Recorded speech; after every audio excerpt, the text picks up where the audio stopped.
საჯარო სკოლების დირექტორების სერტიფიცირების მეორე ეტაპი დაიწყო. რა პროფესიული თვისებები გაქვთ, როგორ შეაფასებთ სკოლებში არსებულ მდგომარეობას და როგორ მართავთ სკოლას გამარჯვების შემთხვევაში. ძირითადად ამ საკითხებით დაინტერესდნენ კომისიის წევრები. გაუნცდელების საქართველოსა და აჭარის განათლების სამინისტროს წარმომადგენლები იყვნენ.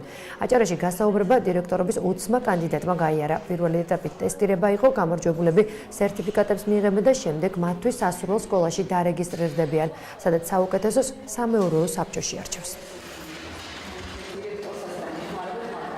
შეკითხვები იყო განათლების სფეროში მიმდინარე რეფორმებზე, თვალთახედვაზე და ძირითადად ისეთი რამ, რაც ეხება მოსწავლეებისა და მასწავლებლების მართვის საკითხს, ადამიანური რესურსების მართვის საკითხს და ძალიან საინტერესო წარიმართა, იმიტომ რომ კეთილგანწყობილი გარემო არის. როგორც ყველა გასაუბრება, ამ გასაუბრებაზეც ხდება დირექტორის პერსონალური და პროფესიული უნარების შესწავლა, განხილვა. თითოეული დირექტორი წარმოადგენს თავის мотиваციას, თავის კვალიფიკაციის შესახებ გვიამბობს და იმ გეგმების შესახებ, რომელიც მას აქვს შემდგომში, თუ დაინიშნება ის დირექტორად. სკოლის ხედვა, მისი განვითარების გეგმა, რას ფიქრობს, როგორ გამოსწორდეს დღევანდელი მდგომარეობა.